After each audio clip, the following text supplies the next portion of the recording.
Okay, so in this example, we're being asked to verify the identity. This will be an extra practice problem. We've covered this in the past, okay? So these will just be some extra practice examples that we can go over.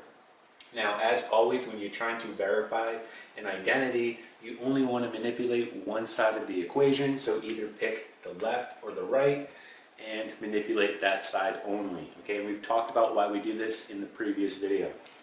All right, so getting right into it and not going in any particular order, I'm just going to go ahead and choose the right side. That's going to be the side that we try to manipulate so that it equals the left side, right? We want to prove this out.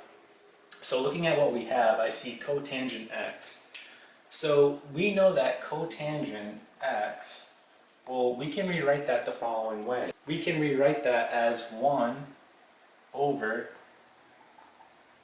tangent x, right? And we're getting closer to what we have here on the left side, right? I see that 1 over tangent x. Let's look at cosecant squared x. So if I have cosecant squared x, well, we can rewrite that the following way. 1 over sine squared x, right? So putting it all together, essentially what we have is the following. We have 1 over tangent x and 1 over sine squared x, okay? And you're simply just going to multiply across here and you get 1 over tangent x and then sine squared x. And you can see here it's exactly equal to what we have on the left side, so we just proved out this identity. They are in fact equal, okay? So let's try another example.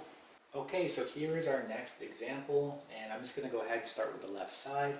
So when we're given a fraction like we have here, and we have terms up top that are sharing the same denominator, I like to go ahead and rewrite it. So what we're going to do here is just rewrite as cotangent x over cosecant x, and then plus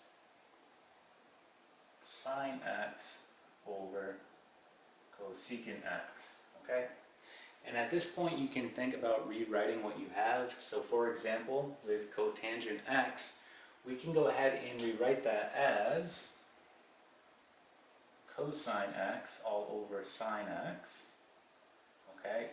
And looking at cosecant x, well, we can go ahead and rewrite that as 1 over sine x, okay? And then just continuing on, so we have plus. Let's go ahead and rewrite this one. Now let's leave sine x as is, but let's go ahead and rewrite cosecant x.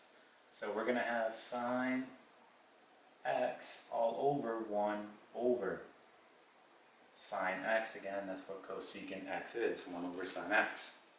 So now that we have it all broken apart and expanded, we want to go ahead and just simplify it down. So let's start with what we have here. So this goes back to keep, change, flip. I'm going to keep what I have here, which is cosine x over sine x. So cosine x all over sine x. Okay, I'm going to change my division to multiplication. And then I'm going to flip. So I'm going to have sine x all over 1, right? And you can see what happens here. You're just left with sine x and sine x. That cancels, right? And now you have cosine x over 1, which is just cosine x, right? And look, we have cosine x there. Let's move on to this part here. So again, you're going to use keep, change, flip. So you can write sine x, and if you want to write this over 1, that's fine. Change it now to multiplication, and then flip. Okay, so just multiplying right across, we have sine squared x all over 1, which we know is just sine squared x, right? And you can see here I have cosine x and sine squared x. That's exactly what we have on the right side. Look at our operator here, it is addition. So just putting this together now, we're going to have sine squared x plus cosine x, right? And here it is. We just verified the identity, and that is it.